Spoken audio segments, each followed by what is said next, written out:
माझा मुलगा गेला, पण मला माझ्या मुलाच्या बलिदानातून इतर मुलांचं आयुष्य वाचवायचं आहे. म्हणून आज एका आईचा सोशल मीडियावर आक्रोश पाहायला मिळतोय.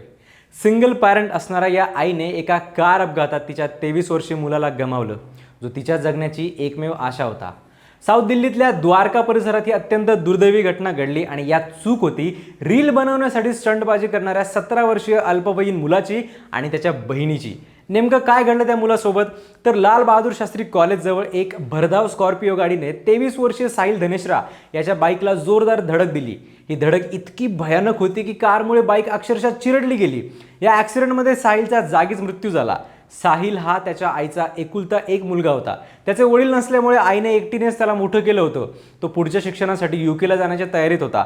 पण त्याआधीच ही दुर्दैवी घटना घडली आणि त्या मायमाऊलीच्या आयुष्यातली एकमेव आशा संपली. साहिलच्या आईने गंभीर आरोप करत सांगितले की त्या घटनास्थळी पोहोचल्या तेव्हा त्यांचा मुलगा रक्ताच्या थारोळ्यात पडला होता.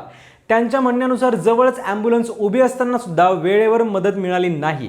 या प्रकरणात सर्वात धक्कादायक गोष्ट म्हणजे स्कॉर्पिओ चालवणारा मुलगा फक्त 17 वर्षांचा होता आणि त्याच्याकडे ड्रायव्हिंग लायसन्स सुद्धा नव्हतं. साहिलच्या आईचा आरोप आहे की तो मुलगा त्याच्या बहिणीसोबत इंस्टाग्रामवर रील बनवण्यासाठी स्टंट करत होता आणि चुकीच्या लेनमध्ये चुकीच्या पद्धतीने गाडी चालवत होता. तपासात असंही समोर आलंय की त्या गाडीने यापूर्वी 13 वेळा स्पीड लिमिट क्रॉस केली होती आणि त्याचे दंड भरायचे सुद्धा बाकी होते.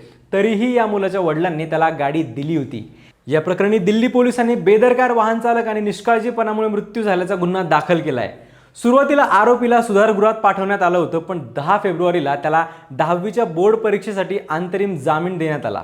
दरम्यान साहिलच्या आईने सोशल मीडियावर एक भावनिक व्हिडिओ शेअर करत कठोर शिक्षेची मागणी केली आहे. ही घटना फक्त अपघात नसून ती त्या गाडी चालवणाऱ्या अल्पवयीन मुलासह बेजबाबदार पालक आणि व्यवस्थेतल्या त्रुटी यावर मोठे प्रश्नचिन्ह उपस्थित करणारी घटना आहे. काय वाटतं तुम्हाला? कमेंट्समध्ये तुमचं मत नक्की व्यक्त करा.